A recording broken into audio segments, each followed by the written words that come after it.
I suggested to my high school friend Beth that we test our boyfriend's loyalty and secretly swap them for a couple of days. She said yes. Beth and I hadn't seen each other since high school, and we just happened to meet at a hotel on vacation. She had a new boyfriend, Michael. Tall, bulky, a real macho guy. Beth complained that girls constantly come on to him. She was very afraid that Michael would cheat on her one day and then leave her. I thought about it and immediately suggested it's easy to check. Let me seduce Michael, and you try to seduce my cute Larry. Let's check our guys on the loyalty. In fact, I wasn't going to check on anyone. Today, I would finally get my revenge on Beth and take her macho Michael away, and she would realize how disgusting she was to me at school. I had not forgotten this pain until now. In high school, Beth and I were close friends. I had always been a mousy girl, but I was lucky enough to date the school's pretty boy. And Beth stole him away right before graduation and broke my heart forever. Beth must have forgotten how mean she was to me, but I remembered everything. I often thought about revenge, but I didn't expect that I would actually be able to do it. Beth really liked my idea of swapping boyfriends, and we agreed to meet for dinner in pairs and get to know each other. When I went up to my room, I was bursting with joy. My dear Larry was waiting for me in my room. He said he missed me a lot. It was a good thing that he was so loyal to me, and he was head over heels in love with me. Larry, can you imagine? I met a school friend. We want to have dinner tonight. I said immediately. Larry was delighted. He was curious about what I was like at school. That evening, we met Beth and Michael at the restaurant. Over dinner, Beth and I talked about our high school years and shared our experiences of growing up. It was like our roles were reversed, and now she was a mousy girl next to her macho man. And I was a confident beauty. But it was time to get to the plan. There was an ad on the table that said there was a free salsa class at the hotel tomorrow night. Great, it fits. I immediately said that I had long dreamed of learning to dance and really wanted to go to this lesson, but unfortunately, my Larry hated dancing and winked slightly at Beth. She played along with me. Michael, he loved dancing too. Go out with Hannah. It was funny. Beth trusted me so much, a naive fool. Michael was happy to accept my invitation, but Larry immediately dropped his head. Hey baby, do you mind? He said he wanted to watch the sunset together. Well, honey, there are sunsets every day, and the dance class is only tomorrow. Moreover, you can watch the sunset with Beth. Larry reluctantly agreed. Everything went according to plan. I wish it was tomorrow. I would have no problem stealing Michael from Beth, let her know how much it hurt me when she took my love away. I spent the next day looking forward to it. Salsa is a dance of passion, and I had to hit Michael on the spot. I put on the most revealing dress and hurried to the meeting. Michael was waiting for me in the hall, and he was dressed up fine. I was not surprised Beth was so nervous about him. We went out on the dance floor, the music started playing, and we started to rock. I wriggled around him for an hour, but Michael was only interested in dancing, and kept saying that salsa was just great. Damn. This class was about to end, and I was not making any progress. I needed to do something urgently. Then I came up with a brilliant idea. 5 minutes before the end of the lesson, I pretended to twist my ankle and to fall. Michael immediately scooped me up in his arms. Since I couldn't seduce him, I would at least take a photo. I hoped this would set Beth off. I immediately pulled out my phone to shoot Michael's gentle embrace. But then I saw Beth. Have they already returned from their walk? I immediately clung to Michael and reached out to kiss him. Look, Beth, what a loyal boyfriend you have. But Michael immediately ran to Beth, leaving me alone. Before Michael could tell her, I blurted out that the girls needed to gossip and sent Michael to his room. Beth and I sat down in a cafe and I decided to please her first. I told her that Michael was loyal to her. Beth started to smile, but I immediately continued. But when Michael held me in his arms, he looked at me strangely, as if he wanted to kiss me. So I think we should check it again, I said to Beth. Beth was upset, but then she agreed. She hoped I was just imagining it, but she had to be absolutely sure. Then my Larry came over with the cocktails. He invited me to dinner again, but I had a completely different plan for the evening. I told him that I had twisted my ankle and just wanted to sit on a bench by the sea. But you can have dinner with Beth. She definitely won't mind. Larry didn't mind. So he and Beth went out to dinner. I immediately called Michael. Come to the beach in 10 minutes. I want to go for a walk along the beach, but my Larry is not right here now, and walking alone in the dark is so scary, and my leg hurts. And I also briefly added that I warned Beth. She did mind. Michael thought about it, but then said he'd help. Wow. This time I was determined to finish what I started. We walked barefoot on the beach for a long time. The water was so warm, and music was playing somewhere in the distance. Very romantic. Just a little more and you'll be mine, Michael. We sat down on the chaise lounge by the sea. And suddenly we were so close. It was just a perfect moment. Maybe he liked me after all. Immediately, I reached out to Michael to kiss him. But then I noticed that Beth and Larry were sitting on the porch, not far from us, and Larry put his arm around Beth's waist. What is this? Michael, I'm so cold. Can you get me a blanket from my room?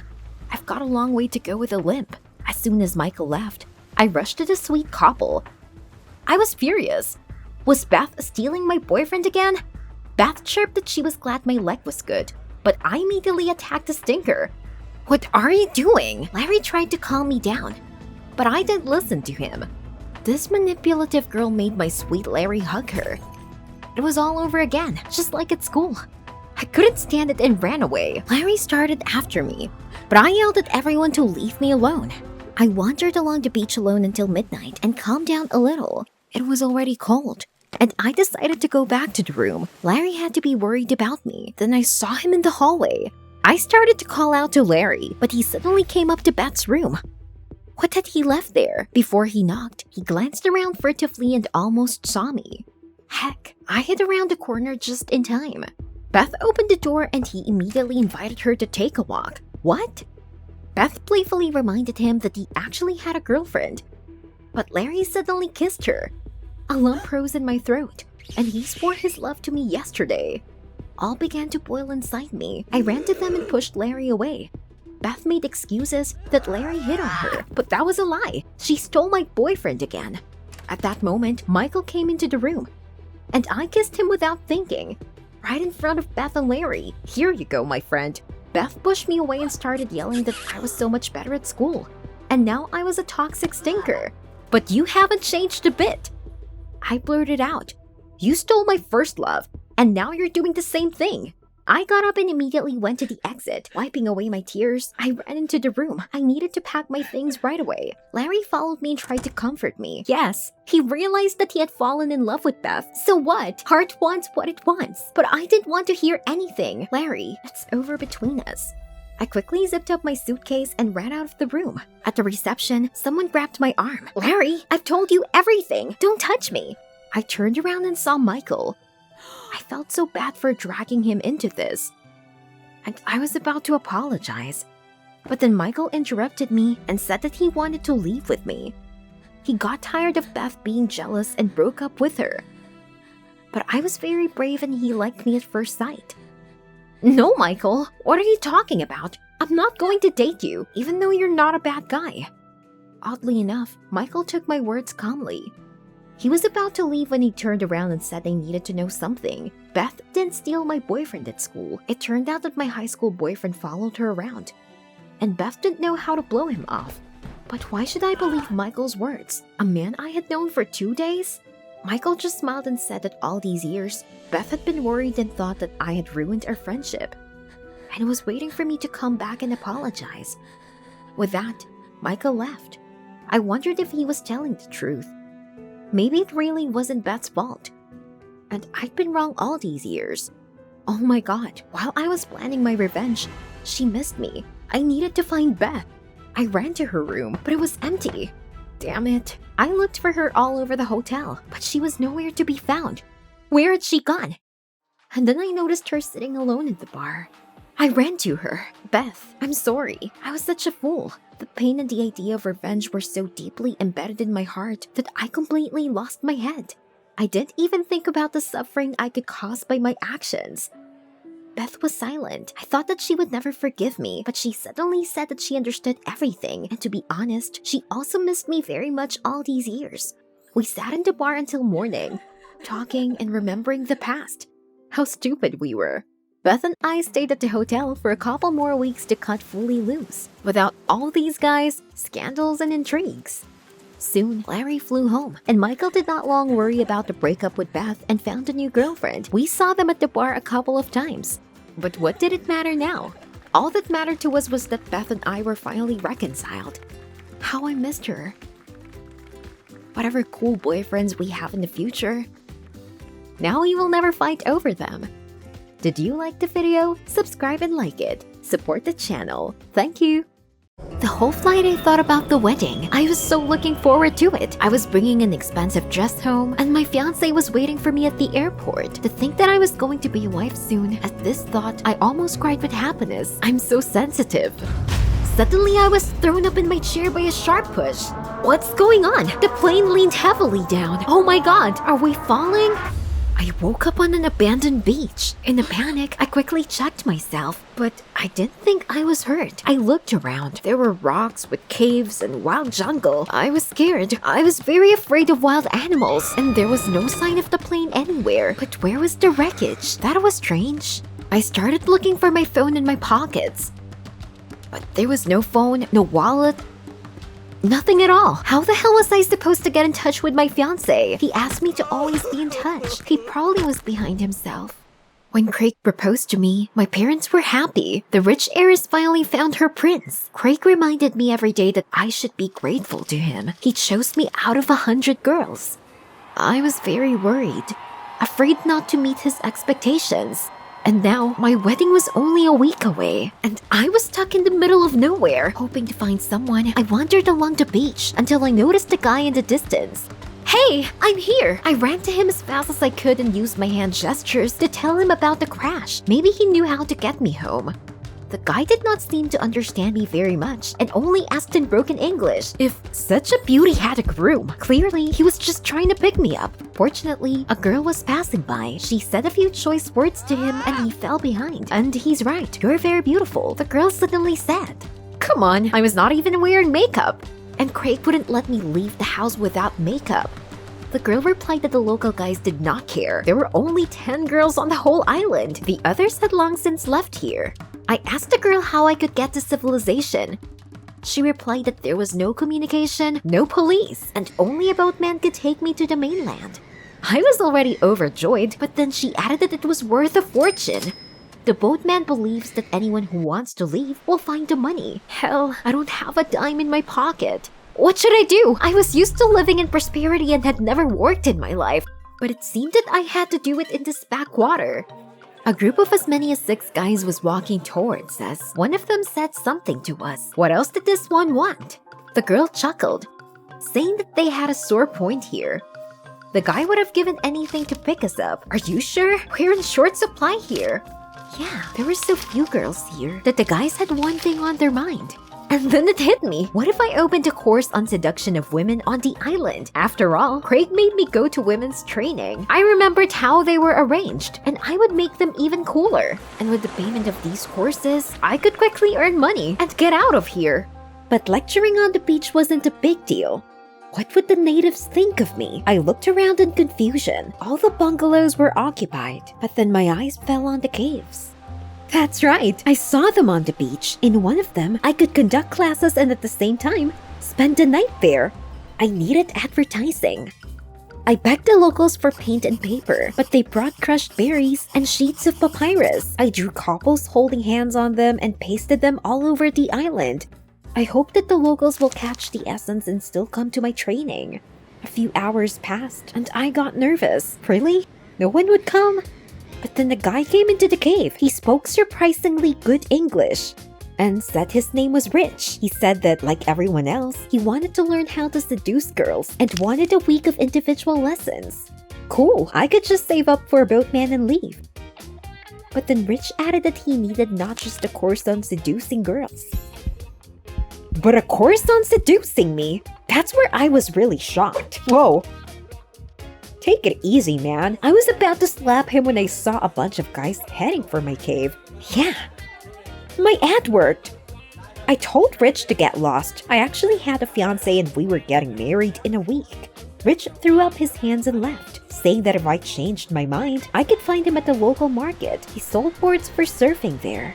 I switched to my lesson on seduction. I had drawings of lovers in my arsenal, hearts, a couple of English words that no one seemed to understand, and gestures. I was terribly embarrassed to use them. As a result, the local machos made fun of me, loudly discussing something.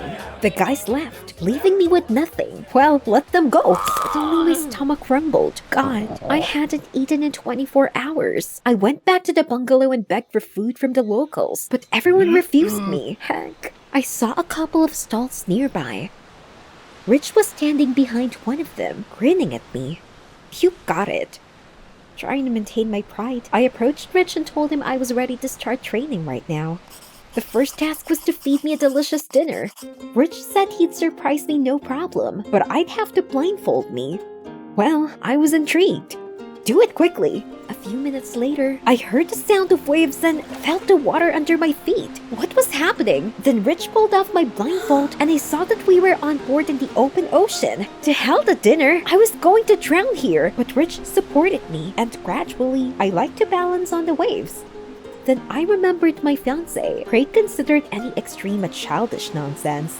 In the meantime, Rich deftly fished out some fish with a harpoon, and we returned to the shore. There, he quickly fried the fish on the coals with some herbs. I tried it and was stunned. I hadn't eaten that even in restaurants. But I decided not to show Rich my delight. I thanked him dryly and said goodbye. Let him not delude himself. It was already dark, and I went to the cave for the night. But at night, I woke up from the fact that I was literally drowning in the water. A terrible tropical rainstorm began and the cave was flooded. I ran out of it to find cover, but I couldn't see anything. I soon realized that I had wandered into the jungle. Drenched to the skin, I waded through the tropics. Finally, the rain stopped and I could rest. I sat down in the grass, exhausted, when something moved beneath me. I looked down and saw a snake nest. Ah! And then Rich ran up to me. He covered me with himself. Immediately, he picked up a stick and tapped on the ground. Strangely, this calmed the snakes. They began to crawl away. I wondered how Rich had gotten here, but he said he just liked to surf at night. And when he heard my cry, he immediately rushed to help. Rich carried me all the way back in his arms, and I couldn't get over the shock. I kept thinking about how Rich had rushed to my aid in the dark jungle, and suddenly I remembered about my fiancé Craig. Once I was attacked by a dog, and he just ran away. By dawn, Rich had carried me to my cave and carefully lowered me to my feet. At parting, he said that if I wanted, I could spend the night in his house. Not a penthouse, of course, but much warmer. It was so strange. It seemed to me that Rich genuinely wanted to take care of me. Wait, what are you thinking? You have to pull yourself together. The groom is waiting for you. For the rest of the week, I tried not to get too close to Rich. I just lectured him. I was afraid that I would fall under his spell again. And I could not forget about the wedding. So one evening, I decided to check how much I had saved. It turned out that I already had enough money. I'd even stopped counting them since I'd been with Rich. That evening, I went to the boatman's. It turned out that he found out about my successful business and raised the price twice. I begged him to change his mind, told him that I would not have time to earn so much in one day, but he was adamant. Heartbroken, I trudged to the beach and found Rich there. I told him I was willing to give him another lesson, but only if he paid me twice as much. I expected Rich to say no, but surprisingly, he paid and said that he was ready for any task. I was confused and said at random that if he knew me well, he would understand what I needed. Rich smiled and headed for the bay. I only saw him swim away behind a rock. Rich, what's going on? Where are you? I got excited and went to him in the water, but he was nowhere to be found. And suddenly, I saw him swimming towards me. Oh, you scared me. I ran over and gave him a big hug, and he took out a mother of pearl shell in the shape of a heart from behind his back. Rich whispered that he had found it at the bottom of the ocean and took my hand. He said he would be happy to see me every day. I blushed in surprise and didn't know how to answer. So I just broke out and ran away. I didn't sleep a wink all night. I thought about Rich and how good it felt to be around him, but he was a savage. I had to marry Craig tomorrow. It was the right thing for me to do. So in the morning, I paid the boatman to leave this island for good. And by noon, I was at the airport. How strange it was to be back in civilization. The people around me were so serious. I even started to miss the wildlife on the island a little. I called Craig from the airport, but the receptionist answered. he bought me a ticket because Craig was busy trying on a suit. A few hours later, I was home and I tried not to think about Rich and how good it felt to be around him. The guests were already gathered on the porch when I finally saw Craig. But when Craig looked at me, he was furious. He said that I had no right to disappear for a whole week without warning, and that I looked terrible. I started to tell Craig about the crash, but he didn't hear me out. He rudely demanded to clean up and prepare for the ceremony. He didn't care where I was. As long as we looked good in the photos today, I broke down and burst into tears. So it wasn't me that Craig was worried about all this time, just their status. I reached into my pocket for my handkerchief and felt something. Rich's shell. I felt like I was being stabbed. I rushed to my room and took my savings for honeymoon. Then I ran out of the house, hurry up to the airport. There, I bought a return ticket, and by the evening I was back on the island. I looked everywhere for Rich, but he disappeared in the thin air. And then I looked out at the ocean. In the sunset light, Rich was floating towards me on a board.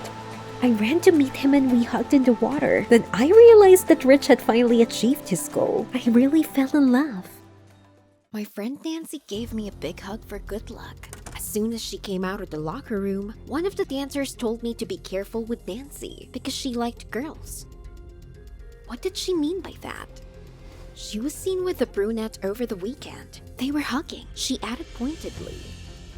Come on, I had been friends with Nancy since childhood, and I was not going to let someone spread stupid gossip about her. I wanted to say this, but it was time to go on stage and my ballet partner Ray was late. I stood backstage and dialed his number for the 5th time. Come on, pick up the phone. Our names were announced. Oh no. What should I do? This was the main exam after 4 years of study. I couldn't go on stage alone. But suddenly Nancy came running up to me in a man's ballet costume. What was happening? Nancy said that Ray had pulled his ligaments, but she would perform in his place because Nancy had been to all the rehearsal and knew the dance. She put her arm around me too gently, I thought. And at that moment, for some reason, I remembered the words from the locker room. Nancy likes girls. But that couldn't be true. We went on stage and I tried to give my best, and we did it. The jury was delighted that the role of the partner was played by a girl and offered to perform at the reporting concert. I almost fainted with happiness. After all, they choose dancers for the National Theater. This was my dream. Maybe I could even become a world star. The concert was only 5 days away, but I was sure that we would have time to prepare. In the locker room, Nancy hugged me again and offered to walk me home, because it was already dark outside. It was strange. I hesitated a little but still agreed. All the way we walked in silence for some reason, but when we reached my house, Nancy suddenly took my hand and said she had an important question. She hesitated for a moment as if embarrassed, and then timidly asked if I would agree to live with her. God, did my best friend just ask me out? I refused to believe it. I was confused and muttered that I would give an answer after our performance. After all, a sharp refusal could hurt her. Nancy said she'd wait as long as she had to. Then she reached out to give me her usual kiss on the cheek. But I pulled away and quickly went into the house. I couldn't sleep a wink all night. Maybe I just misunderstood something. She couldn't possibly like girls. We used to talk about cute guys at school. Over and over again, I replayed various memories in my head. I used to spend all my time at Nancy's, and we could spend hours doing each other's hair. We were so close that everyone thought we were sisters. Maybe Nancy was just lonely after her parents got divorced because of the rehearsals. We spent less time together. I decided to fix it and have a real girl's day, just like before. I picked up Nancy in the morning to take her to the beauty parlor. She was delighted and said that she would be happy to spend the day together. In the parlor, Nancy immediately offered to go for a couples massage. Looked like she was really hitting on me. I wasn't ready for this. To get out of it, I told her I wanted to go to the spa first, and Nancy could do some gorgeous curls for now. Nancy was surprised, but went to the barber's chair. Meanwhile, I put my feet in the fish bath and looked at the jewelry stand. What a cool emerald hairpin! Nancy's voice brought me back to reality. I couldn't believe my eyes. Instead of curling her hair, she got it to look like a boy. What? But Nancy was very pleased. She said that now she would be even better to embody the role of my partner. In the dance, she added hastily. Did she want to look like a guy to please me? No, it was stupid. I lied about needing to get home and left. On the way, I got a text from my friend Mike. He invited me to a pool party. I was about to say that I wasn't up to it. But here was an idea. There would probably be a bunch of guys out there with their pumped up torsos. Maybe Nancy would like someone. Maybe Mike. Girls stick to him. I called Nancy and invited her to the party. But she said she had other plans.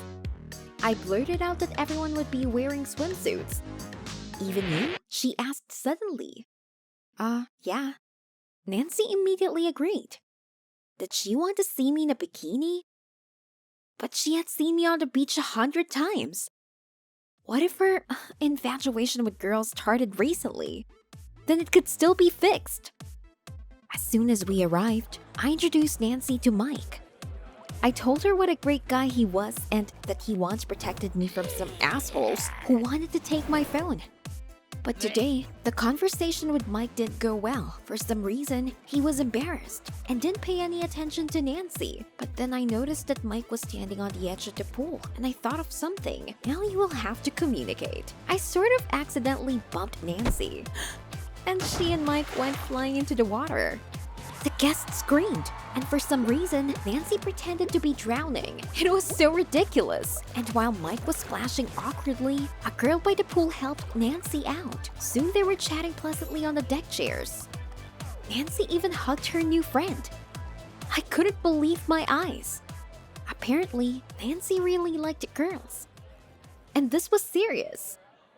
Confused, I drove home. Has Nancy been friends with me all these years because she really liked me? I couldn't believe I hadn't noticed it for so many years. I got upset. I didn't want to see Nancy at all. But I was only one day away from the show. I had no choice, so the next morning, I packed up and went to rehearsal. During rehearsal, I almost cringed every time Nancy touched me. I was so fixated on it that I lost my balance during the next carry. And we both fell to the floor. In the locker room, Nancy said she understood that I was worried about the concert. Then she added that she wanted to cheer me up. She pulled out an emerald hairpin, the same I looked at then in the beauty parlor. It turned out that Nancy noticed this. And I wondered, how many guys were so attentive to me? I had a crazy thought in my head. What if we really would make a couple? After all, many relationships start with friendship. That evening, I decided to take Nancy for a walk in the park as an experiment, and she immediately agreed. God, what am I doing? Nancy glowed with happiness. She brought my favorite cookie. It was very nice. But I still couldn't relax. Then Nancy asked me if I thought about it. I hesitated. But then someone ran up to us. Mike. I hadn't seen him since the party, and I certainly hadn't expected to see him here. He was excited and said he had lost his puppy. We immediately agreed to help with the search. We decided to split up, but Mike asked me to go with him because he was in the park for the first time. Nancy went the other way, and after 15 minutes, she sent a message that she urgently needed to go home. She must have been annoyed that Mike had ruined our date. I didn't know what to do.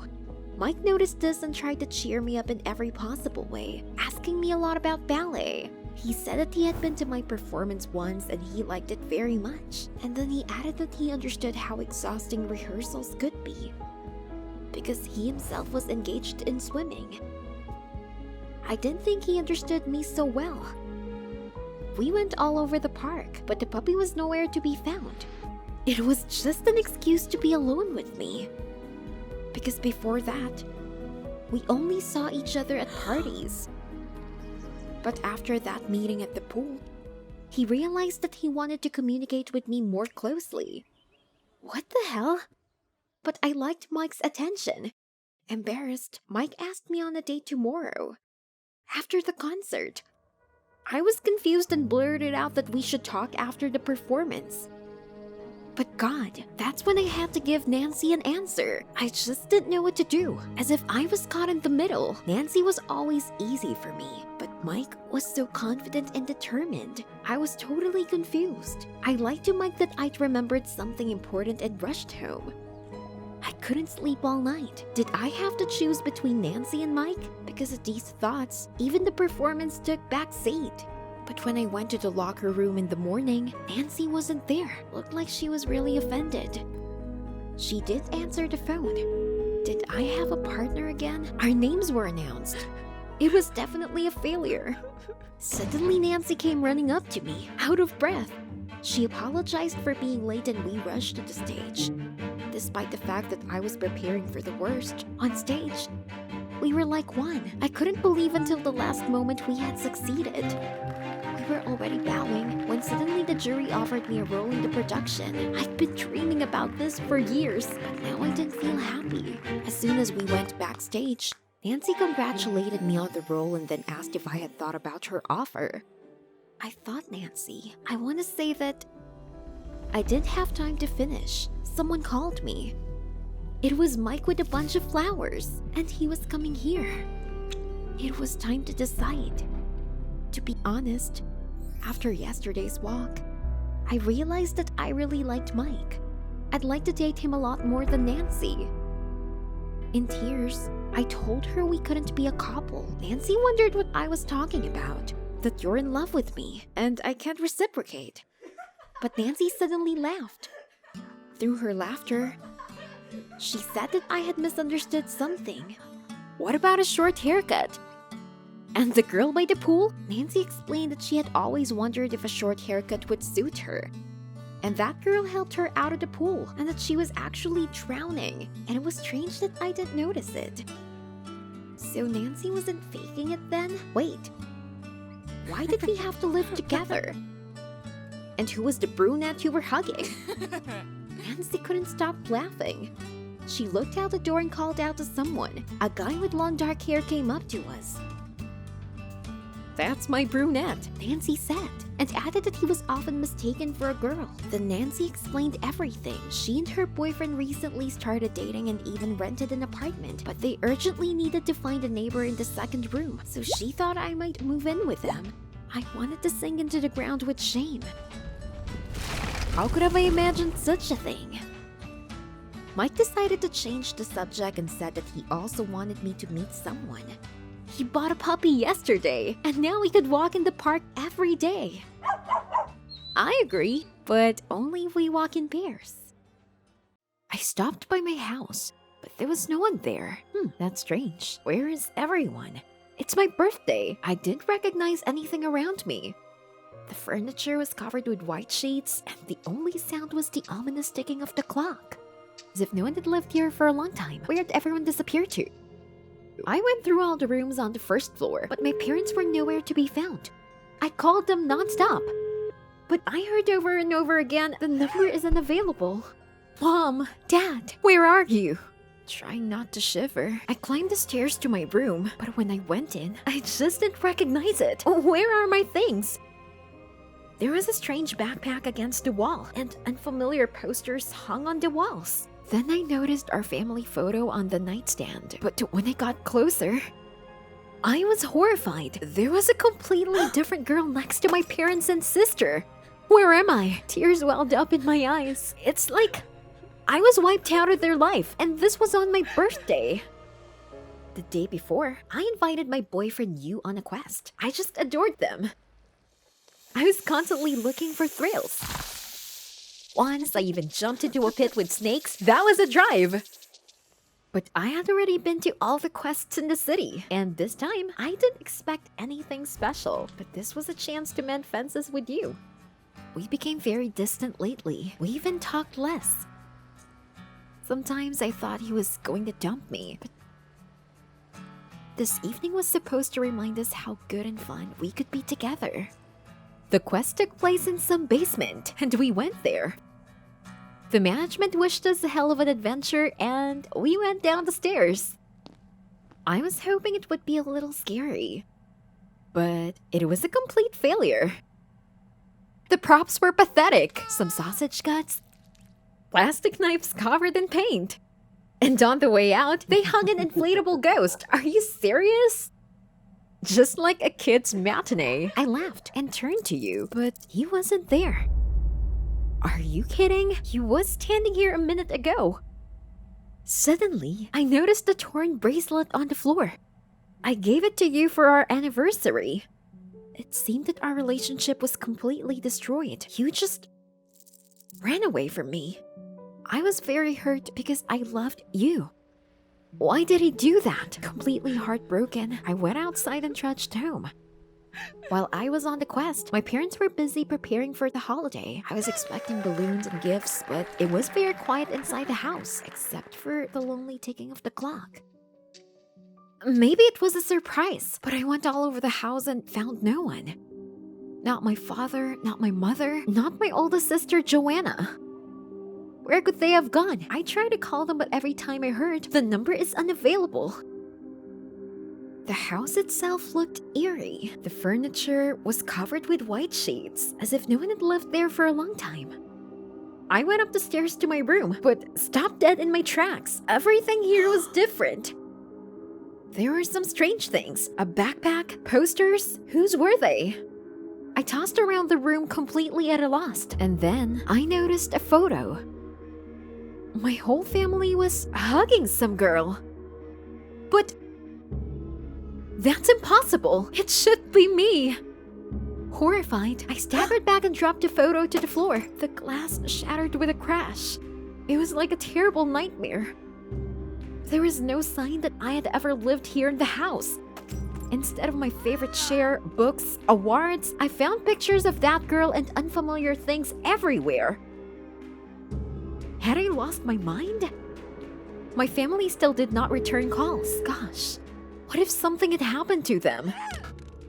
Then, I remembered that my friend's uncle Chris was a police officer. Maybe he could help me. I called Chris, and after a long time, she answered. Hi, Chris. It's Sarah. I gave her a quick description of the situation, and Chris said she knew something. The fact was that my family, she fell silent. Not again. Chris, are you here? I shouted, but it was useless.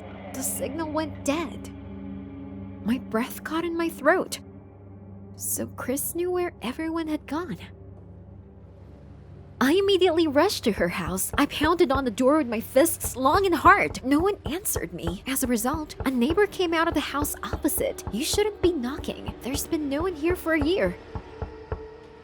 She grumbled. Where did Chris go? The neighbor replied that she moved out after the death of her friend. The old woman slammed the door. I didn't understand anything. Chris didn't have any friends, just me. But I was not dead. Chris, open up now. This isn't funny. I shouted, pounding on her door even harder. And then my older sister called. Thank God, but Joanne was so distant. Hello? I have a missed call from you. Did you call? Hey, Joanne, it's me, Sarah. But my sister started screaming that I was a liar. Her sister had been dead for a year. It didn't make sense. Joanne, I'm here. I'm alive. But she wasn't listening. Joanne accused me of being involved in the death of Sarah. Her sister, in a voice mad with anger, she threatened that I would answer for everything. I frantically hung up. Joanne kept calling, but I was already so scared that I didn't pick up the phone. And suddenly, I felt that someone was watching me. I turned around, but there was no one around. I was shaking with fear, like I was in a horror movie. This wasn't the kind of 20th birthday I dreamed of. Not knowing where else to go, I went home again. It was late at night when I reached my home, which seemed even more alien in the dark. I was afraid to go in. Then I noticed a light in my room. Someone was back.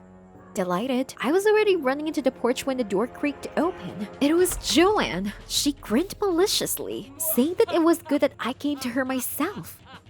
"You will answer to me for Sarah's death." Joanne suddenly screamed and threw herself at me. I ran in a panic. What kind of trash is going on? "Joanne, come to your senses. I'm your sister." But Joanne would drive me into narrow alleys and scream that I couldn't get away from her. Oh my god. I tried to call for help, but there wasn't a soul on the street. And then I saw a sign that there was a 24-hour coffee shop nearby. With the last of my strength, I rushed there. I ran to the entrance and yanked the handle, but it wouldn't budge. And then I saw a sign on the door that said, "We moved." It was all over. I looked back. I could already see the ominous silhouette of Joanne in the light of the lantern. Damn, I'm done. But then I noticed the same quest where I was with you. The basement door was ajar. This was my chance. I quickly ran inside and barricaded the door. But Joanne was pounding madly at it. I prayed the door would hold. It bent more and more from her attacks. It seemed that the hinges were about to fly out. A few minutes later, Joanne was quiet. Was she gone? But just as I let out a sigh of relief, I heard a deafening crash. Joanne smashed the door with her foot. Splinters flew at me, and Joanne's crazy face appeared in the hole with a twisted smile. Terrified, I raced through the dark basement corridors. I heard that Joanne was already inside, following me closely. In desperation, I looked around and shouted for help, but no one answered. Suddenly, I hit a wall. What should I do next? Joanne was already close. I had nowhere to run, and then I saw the closet. This was my last hope. I climbed into it and sat there, trying not to breathe, but I'd already heard Joanne come into the room. "Come out! I know you're here," she ordered. Then I heard slow footsteps approaching. I couldn't move in horror. Suddenly, the closet door swung open. "Please don't!" I screamed hysterically. At that moment, I was blinded by a flash of bright light. Opening my eyes with difficulty, I saw my parents, all my friends, Chris, and you. "Happy birthday!" Everyone shouted cheerfully in unison. Joanne winked. It turned out that you had long ago persuaded her to arrange a unique quest for me, so I was wrong to suspect. And you really loved me since he planned it all. He persuaded everyone. I love thrills so much. So, it was a hoax? I almost passed out from fear. I wanted to shout out what I should do with them for such jokes, but suddenly, my vision went dark, and the basement seemed to spin in front of me. I began to choke and lose consciousness. I barely opened my eyes. Where am I? What's going on? Then the doctor came up to me and said that I was in the hospital. I was brought here by ambulance. I felt very weak. Was I terminally ill? But the doctor reassured me that it was a faint, and now everything was fine. I was just very scared. "You better cross-stitch and not go on quests," he joked. The doctor said I had a weak heart. Fortunately, I did have a heart attack. I felt very sad that I had brought myself to this date. In an attempt to tickle my nerves, I completely forgot about real life. That's it. No more horrors. At this point, anxious friends and family trooped into my room. They had gifts in their hands, and you even brought me a bouquet of my favorite flowers. "Thank you," I said wearily. "This is the 20th birthday I will never forget." The train is departing from the first platform. Hurry up! We have to! Mom's there! We have to make it to her! Damn! Mother! Come on! Come on, a little more! We can stop! We've missed it! This can't be happening! Mom, it's your fault! And now I have to stay with you? Why did I hate him? Because he took my mother. Before my father's illness, we trusted each other. But then I felt that my mother was moving away. My father's death destroyed me and my mother. She never discussed it and avoided me. My mother would rush off somewhere after work, saying that she was going out with her friends to distract herself. But something was wrong. Why did she dress up for a bunch of housewives? They've known each other for 100 years. The answer became my nightmare. One evening, my mother brought home a homeless. Moreover, she said that this was her new husband. I almost fell out of my chair. Of course, my mother tried to make him look more decent, but this didn't smooth the situation. She sat us down at the table and blushing, she told us how she went to bars after work to calm her grief. She stayed up late one night, her phone went dead and got lost. Some guys were disturbing her and then Ray appeared. He dispersed all of them and helped mom to call a taxi. After that, they quickly became close. Became close? What was she thinking? Not even 6 months passed after dad's death. How could she fall in love with a homeless? I shouted that this damn homeless man would never replace my dad and ran outside in my pajamas. I went to see my friend Kate, but she said she couldn't let me in. They had guests and they just had no place for me to stay. So-called best friend. Then it got colder and started to rain. And I was cold to the bone as I trudged along. My tears were mixing with the raindrops. So I got to the train station. I came inside. It was blowing hard, and many people suspiciously stared at my home outfit.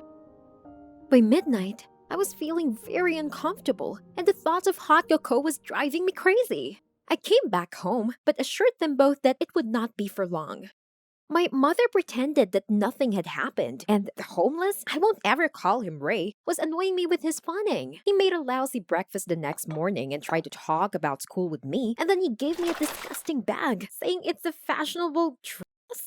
I told him that it was more of his style and that he had to stop stealing money from mom for trash. Then my mother freaked out and said that she had had enough. We were all going to the vacation by the sea. She had already bought tickets. Brilliant.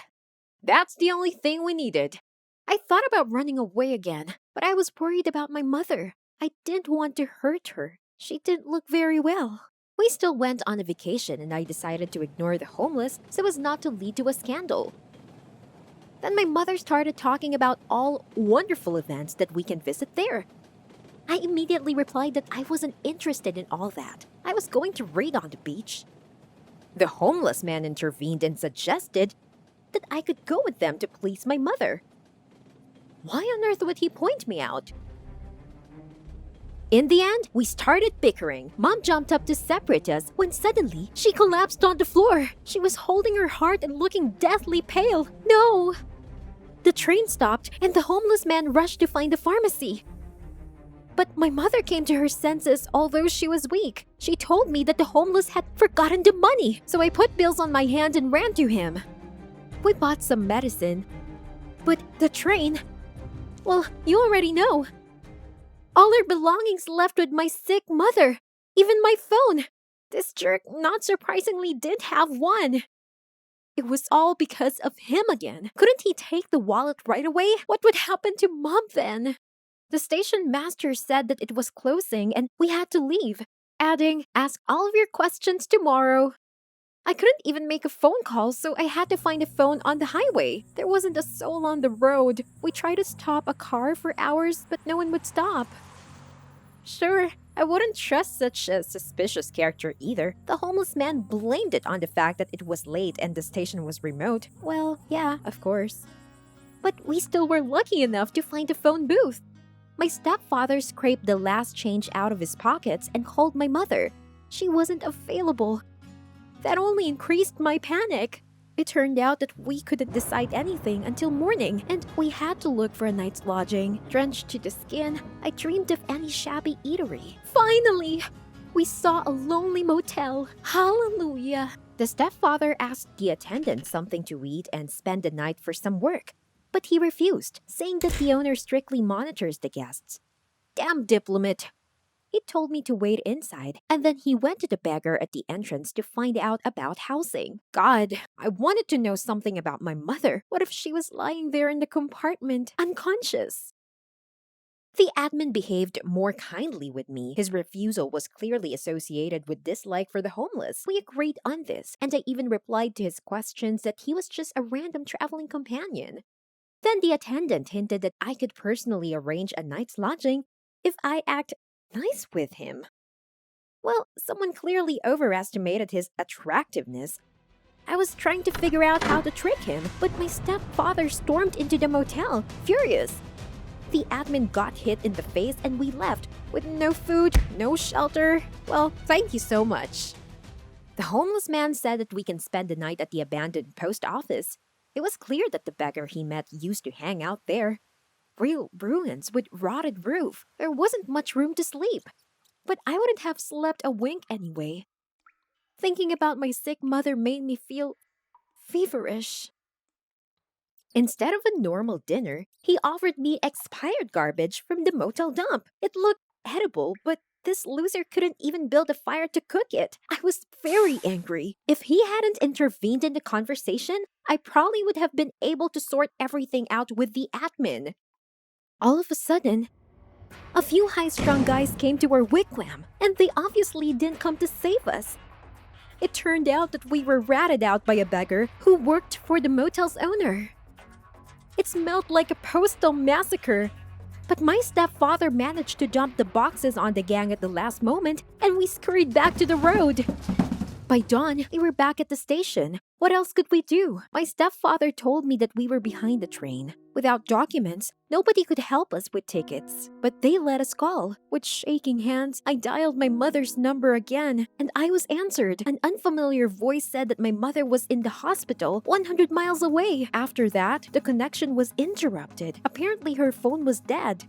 Oh God, Mom, we had to find a car right away. We ran to the highway. It was busy in the morning, and my stepfather was able to catch a truck. Fortunately, the driver offered to give us a lift to the city, but it was too early to be happy. I could smell alcohol in the car. We passed a voting homeless man, and the driver began to complain that they have no life from these rats, sitting on the neck of honest, hard workers like him. Thank God, stepfather was silent, but after the phrase scum of society, he still blurted out that it wasn't necessary to generalize. Of course, the driver immediately got angry and began to argue with him. I begged him to watch the road, but it was too late.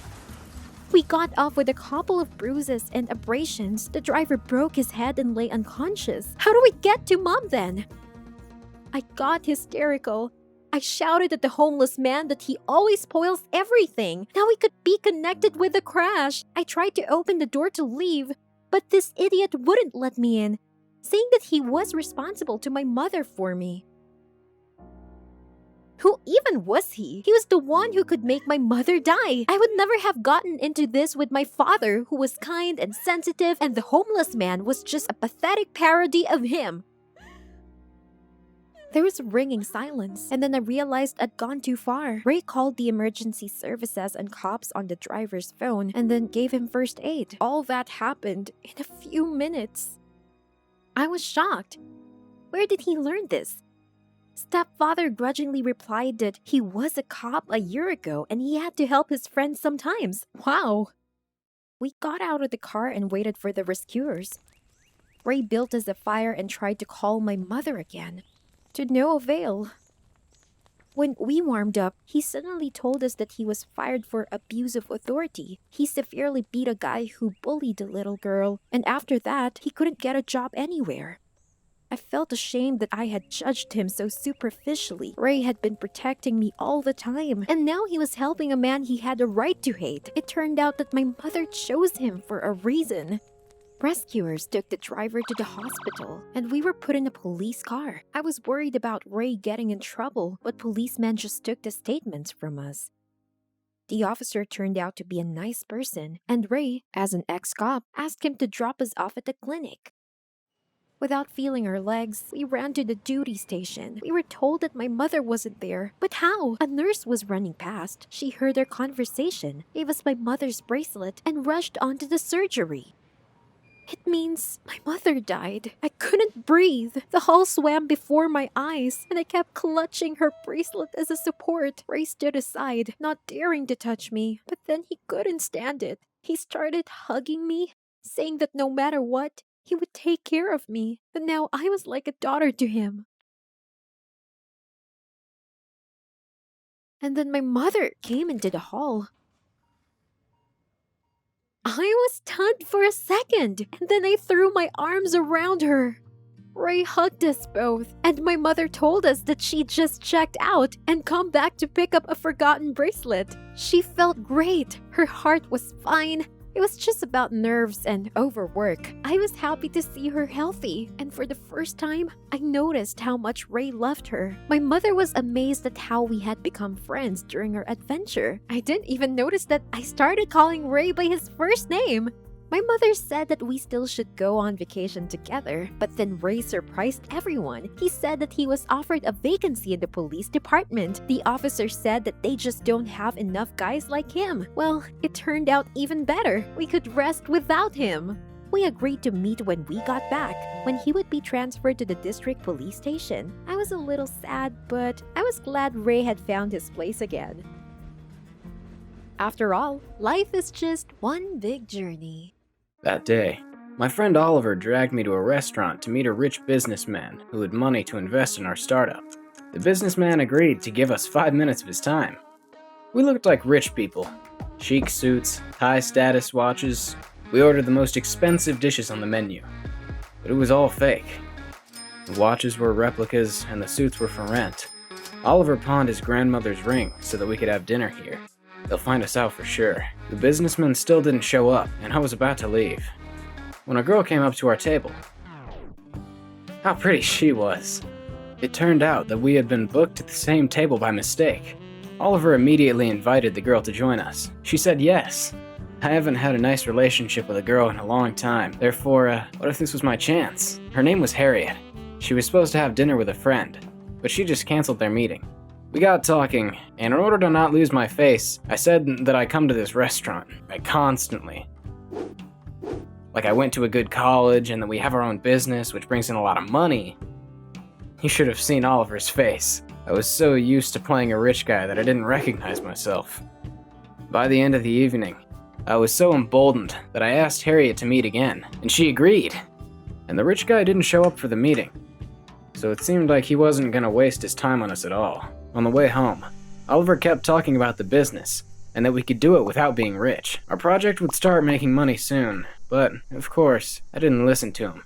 I only thought about her.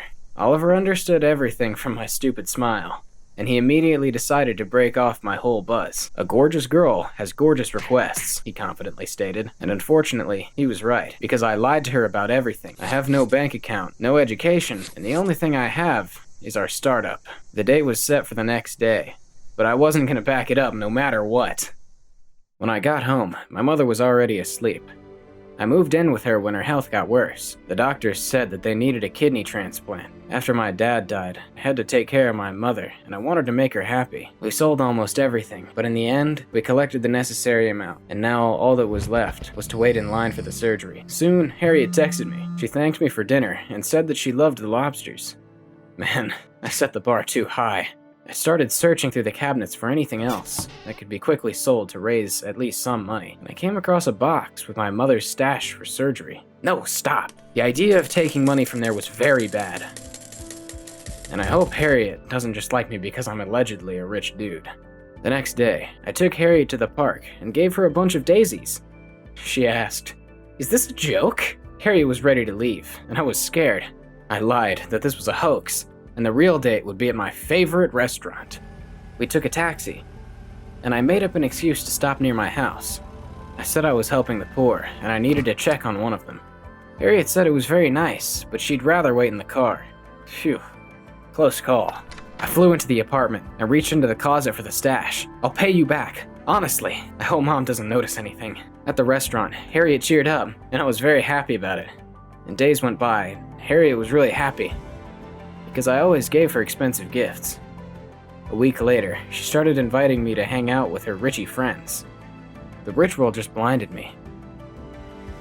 But I kept thinking that the money was running out. One day, Oliver called me and told me that we were finally rich. Of course, he was joking, but yeah. The startup brought in the first money, which means that I will return everything I took from my mother's stash. But my entire share of the profit had been spent on an expensive bracelet for Harriet, which she begged for the same day. She was thrilled, and at the end of the evening, she invited me to a family dinner. She said that she had serious feelings for me, which meant it was time to meet her parents. Wow, I was beginning to think that she was only with me for the money. But getting to know your parents is an important step. Such trust. X day has arrived. We went to Harriet's parents' house, but I couldn't find a place for myself. I thought they'd figured me out in a heartbeat. In the end, it turned out to be much worse than I imagined. First, her family lived in a mansion, where I felt uncomfortable. And secondly, her dad immediately flooded me with questions. Where I studied, who I work for, and what I do in life. I had to repeat the usual lie. I study at a prestigious college and work on a successful project. Harriet's mother immediately liked me, but her father looked at me suspiciously. After dinner, Harriet showed me to the house. Her father had a fancy office. We talked in the luxurious chairs, and for the first time that evening, I relaxed a little. Suddenly, Harriet got up and went to the safe. She asked me to be quiet. She was going to borrow some money from her dad. As I understand it, her father didn't spoil Harriet with money, so she stole it from his safe, a little at a time. What a familiar situation. I watched as she fearfully dialed the numbers on her father's safe. It was strange that such a large amount of money was kept under the PIN code 1111. When we said goodbye to Harriet's parents, her father took me aside and asked if I had prepared a gift for Harriet. Her birthday was coming up. I immediately lied that I had a necklace with large rubies. As luck would have it, Harriet heard this and started thanking me. What have I done? Where will I get the money from? I was as dark as a cloud when I got home, and then my mother decided to finish me off completely. She will get surgery in 2 days. The doctor called and said that there was a free place. They just needed her consent. Mother was so happy. She started to hug me, but I snapped at her. This stupid surgery was completely out of time. My mother asked what was wrong with me, but I just mumbled that everything was fine and ran into the room. I couldn't sleep at night. How could I get the money in 2 days? There was no point in asking Oliver, since he was handing over bottles to buy noodles to feed himself. The next morning, I went to several banks, but none of them wanted to give a loan to a ragamuffin with a weird startup. I was so desperate that I even considered robbing a bank. Stop. Harriet's rich dad wouldn't even notice if a few pathetic $1,000s go missing from his safe. The safe is full of money, and I remember the code. Why didn't I think of this before? I started preparing for the robbery. I made a mask out of the hat and figured out how to get around the cameras and security. That night, I went to Harriet's house. Luck was on my side. I waited until a couple of thugs had moved away from the wall and jumped over it. But there was a real giant with my club. My heart almost jumped out of my chest. As soon as he was gone, I ran to the front of the door. The office was on the second floor, where I crept on tiptoe. My hands were shaking with excitement as I typed in the code on the safe. That's it, Steve. There's no turning back. Now, you're not only a liar, but also a thief. When the safe was opened, I quickly stuffed the money into my pockets and went on the stairs. I was about to go down to the first floor, but Harriet's father was standing right next to me. Damn it! I tried to slip past him, but he heard footsteps and noticed me. The old man tried to grab hold of me and pulled off the mask. I fearfully rushed away and hit him with my shoulder, not on purpose. In the next second, he was falling head over heels. Suddenly, I heard a crunch. I wanted to see if he was all right, but there was no time. I might be caught, and I ran away. On the way home, I told myself that he had hurt himself and nothing terrible had happened to him, but I definitely got caught. He saw my face and he must have recognized me. Harriet called me the next morning. She cried for a long time and said that her father was attacked at night. My heart skipped a beat, and my hands shook with excitement. Suddenly, he had something to say. I nervously asked if the cameras caught the attacker, but I was lucky, because Harriet said you couldn't see his face, and that her father was in a coma, but the doctors didn't tell them to hope for the best. God, how lucky I am. If only she knew that her father was in a coma because of me. I was so scared that I even thought of turning myself into the police. But I knew it would only make things worse for everyone. I had to wait for Harriet's dad to wake up. Wait, what if he doesn't remember anything, and everything will just be as before? My mother's surgery went successfully, and she didn't notice the loss of money. We wanted this for so long, and I couldn't even be happy for my own mother. Oliver and I were already making good money in our business, and within a few days, I had quietly returned the stolen money to Harriet's father's safe. I was on pins and needles for a few weeks. I wanted Harriet to leave me alone, but in such a difficult situation, she needed support and gifts again. And then Harriet's father woke up. I did not want to go in to see him at all, but Harriet said he wasn't thinking straight, and he wasn't talking right now. She asked me to come, and I agreed. Her father looked bad. He could barely breathe, but he still found the strength to sit up and point a finger at me, whispering, "You." Fortunately, he didn't have time to finish. His eyes rolled back and his mouth foamed. The doctors tried to resuscitate him. As we sat in the waiting room, Harriet anxiously waited for her father to get better, and I knew I was finished. I needed a distraction, so I suggested a snack. I brought us sandwiches and instant coffee from the vending machine. Last supper on the loose. Harriet was acting up again, and haughtily said that she didn't eat gluten. Who would doubt it? Suddenly, the doctor came out of the room and mournfully looked at Harriet. They couldn't do anything. Harriet slid to the floor and sobbed. At this moment, her mother rushed into the hospital. She ran up to her daughter and began to calm her down. Two states were fighting in me. I hated myself for what I had done. Even if it was an accident, I killed a man. Although, on the other hand, it was difficult to contain my joy, because no one would know my terrible secret. I took one last look at poor Harriet and left the hospital, and that was the end. We never met again. I went too far for her.